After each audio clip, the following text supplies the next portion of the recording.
let's talk about what happened to some, not gamblers this time. Let's talk about what happened to the sports books. So for those of you that gamble, you know that the line on the Saints and the Bears was 8 points to start the week. Some places I saw was only a 7-point game.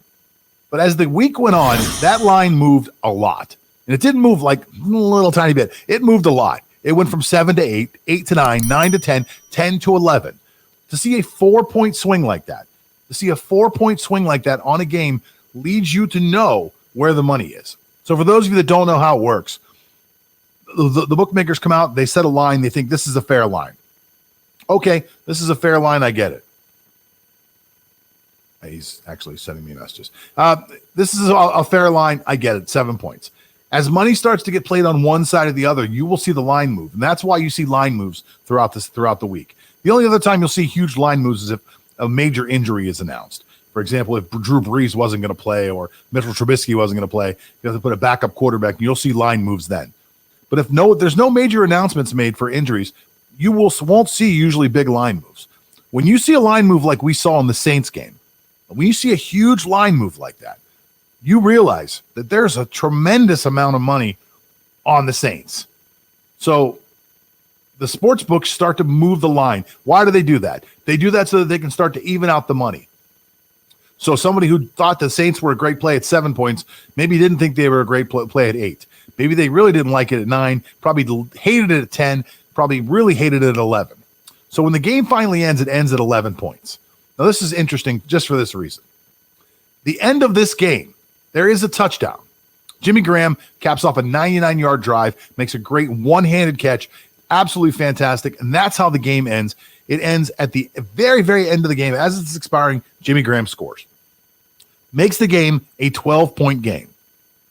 If the Bears kick an extra point, they tie the line. It's a push. No one makes any money. No one loses any money. No one makes any money. If they go for 2, the people who had Chicago could actually win. So, why does this matter? It matters because if you know that line moved 3 or 4 points for the bookmakers, that means that there must have been millions and millions of dollars on the Saints. So when the Saints did cover, they actually lost millions of dollars.